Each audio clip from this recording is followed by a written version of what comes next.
evening, everyone. We are live here with David. We're going to be doing some national coverage about honestly all the weather that's going on in the U.S. right now. We are indeed. It's been quite some time since we've been together live streaming, so here we are. Yep. Hey, Silas. The kids in my school are tuning into my stream. Ooh, all right. Hello, y'all. All right. So today we're basically going to be doing like David's going to talk about severe weather. I'm going to talk about the tropics. We're going to do something like that. All righty. All right, David, you want to kick this off? Yes, sir. All right. Oh, I got to remove my screen to add your screen. That's annoying. I know. Do it with no camera because my computer lags really bad with my camera being on while streaming. All right, there you go. All right, thank you. All right, let's get to the weather right now. We're focusing on weather right now here where I'm broadcasting from the Lone Star State. We have some severe weather happening in the Panhandle of Texas. Speaking of the Panhandle of Texas, if anyone knows where Amarillo is at, or if you know anyone that's there or you are there, boy, we got a severe thunderstorm warning for the potential for 60-mile-per-hour wind gusts. The source was an automated weather equipment there, but not just that. We also have another severe warning to the south of there for the Briscoe area until 4:30 p.m. as an active severe thunderstorm watch in effect right now until 9 p.m. this evening here Central Time. And then a new severe thunderstorm watch will get issued for western Kansas and southeastern Oklahoma soon, southeastern Colorado soon. Then another severe thunderstorm watch, possible, very low chance, but a new one may get issued for portions of West Texas towards San Angelo and towards Fort Stockton, Fort Davis, Midland, and Adosa area. So we'll see what happens. Over towards the Austin area where I'm broadcasting from, no severe weather, nothing like that happening. Down towards South Texas, weather looks okay for right now. And then going all the way towards southeast Texas, the radar is completely dry. Meanwhile, over in Colorado right now, where there are some severe watches, nothing severe at the time being for warning-wise, but we're monitoring this closely, of course. Let's go further northeast now towards the Midwest, where we have a severe thunderstorm watch for Minnesota right now. Right now, storms are just below severe limits right now, so just some good old storms, but we are monitoring things very, very closely for our friends over there. And then flooding concerns for portions of the Central Plains and Kansas, Missouri, Oklahoma, even portions of far north Texas, where Wichita Falls also included in a flood watch tonight. So something we're watching again.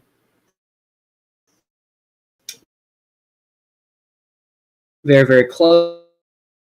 So that's really our hotspots with active weather right now. Sorry about the lagginess of StreamYard. Sorry about that lagginess there.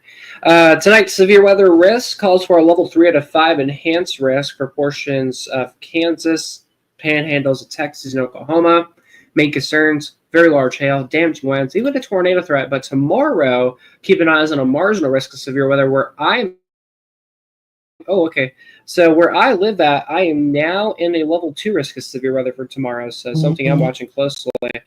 And let's see, I am not under a tornado threat, so darn. But anyways,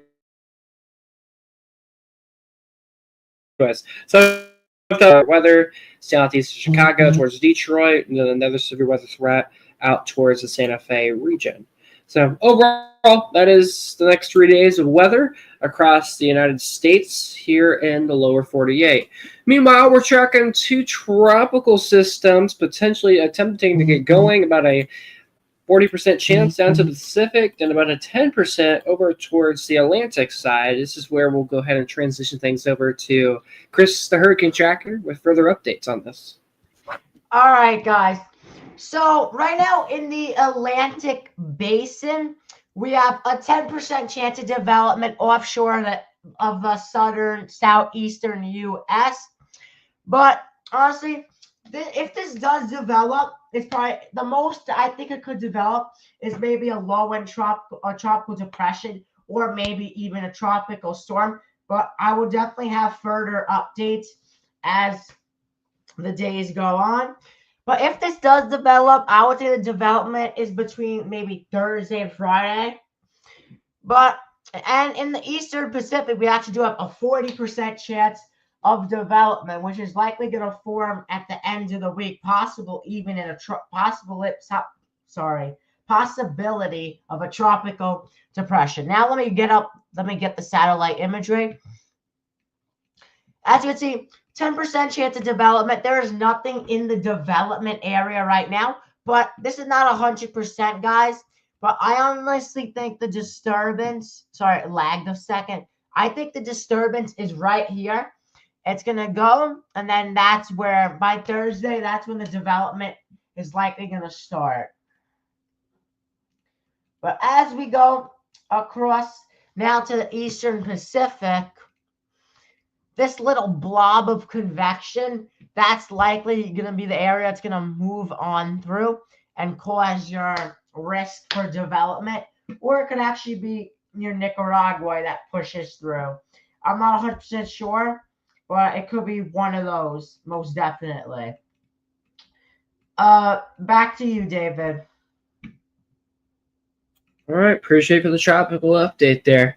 I got some information for anybody in Nebraska over towards southwestern Minnesota. The possibility of a new severe thunderstorm watch is there. There's a outlined risk of right you see on your screen there. That's a new potential, again, as mentioned, for a new severe thunderstorm watch. About a 60% chance of the odds. Why is that? Isolated supercells are in progress right now across portions of southwestern Minnesota over towards Nebraska. We got some more non-activity happening right now. Really it's just that one lone storm out in portions of, let's see, that's in far western Iowa. So one rogue storm, but the risk for more storms to develop is there throughout the next couple of hours. So interesting how it's blinking right now. So I guess they've just had another update to it, but I don't see much. Update on Texas, right? Areas north of Lubbock under severe warning. So again, a whole lot of weather happening right now across the panhandle of Texas. And even remember me minutes ago talking about how the new severe watch could be issued for southwestern Kansas? They just issued it. So there it is, that new severe watch for East Colorado and western Kansas here, that severe thunderstorm watch going into effect until 10 p.m. tonight. Just a second ago, a new severe warning just got issued for northern sections of Oklahoma into Texas for Beaver, Hansford, Okeechobee, and Texas counties until 4:30 for the risk of 60-mile-per-hour winds and nickel-sized hail. Developing information right now, the city of Albuquerque also under a severe thunderstorm warning for the threat of quarter-sized hail and 60-mile-per-hour winds. So something that we're watching very, very closely as that alerts of this Utah.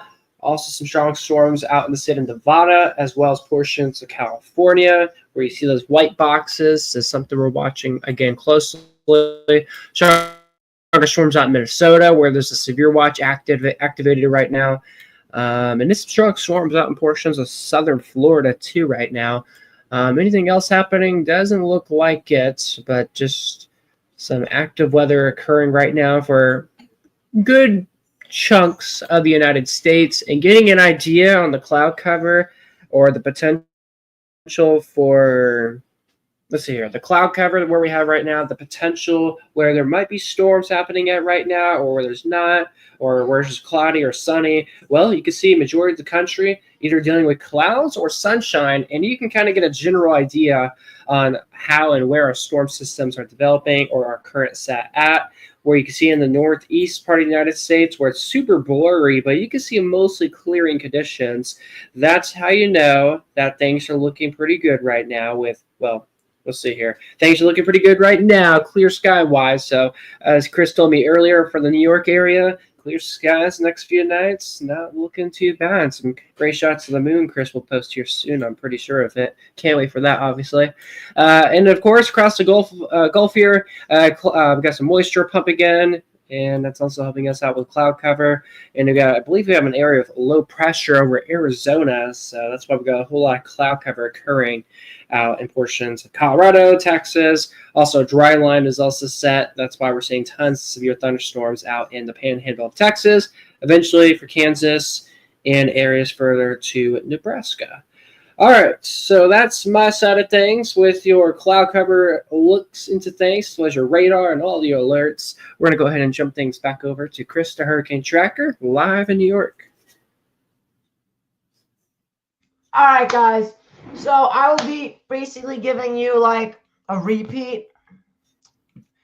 All right, so we do have a 10% chance of development. I honestly think this has... right now, it's a low chance of developing, but I wouldn't be surprised if it developed into like a tropical depression, possibly low-end tropical storm, but I doubt if this thing is going to become a hurricane. But we do have, honestly, if we are looking at the disturbance, this is honestly where it is right now. In my opinion, it's not 100% sure, but eventually it's probably going to develop. It's going to push through Florida, giving them possibly some heavy rainfall, possibly associated with that low. But we do have in the Eastern Pacific 40% chance of development, and this blob of convection is likely going to push through and likely cause possibly another tropical storm or tropical depression. But like David said, it's going to be in the New York City area the next 3 days. It's going to be beautiful weather in the mid-80s, honestly. It's going to be very nice. And if you own a telescope, great time to go out and observe. It's a little cloudy right now, but it should clear up by like 8, 9 p.m. tonight. And that's your weather update. I'm going to head back over to David, or if we want to end it, I'm not sure. But what do you want to do, David? All right, let's see here. I'm going to do one more update. All right. And the number one thing that most people want to know is my area under a drought? Well, as you see, across the majority of the Northeast and mostly around the East Coast, exception for Florida, you can see that there's not much of a drought. But then once you go towards like Chicago, Minnesota, Wisconsin, down to Lone Star State, in my area, in the Austin area, points west, it is just dry and very dry, just tons of drought. So obviously, all the colors you see there, from yellow to dark red, those are areas that really, really need the rain. And in areas we see nothing on the map, well, they don't. They're kind of just right out the norm of not needing rain. I mean, obviously, you need rain at least once a week or twice in a one. Let's say, let me rephrase that. Get 1 day of rain in 2 weeks. That's fine. But if temperatures are super hot, like it has been, of course, in Texas and out west, that's why the drought is so bad. Look at this. Almost the entire state of Arizona under some sort of drought.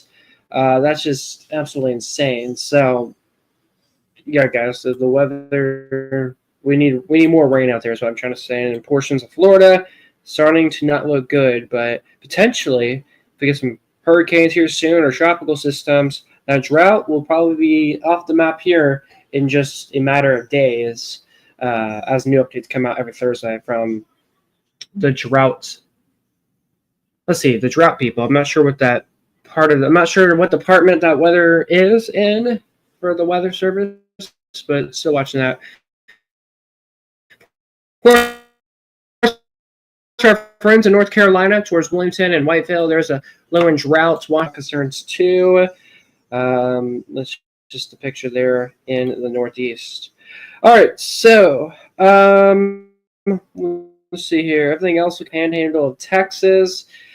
Overall, nothing tornadic for tonight, but there is the risk for some tornadic storms today, but the chances there are kind of low. So, of course, me and Chris will keep you guys updated with all the information you need to know. Yeah.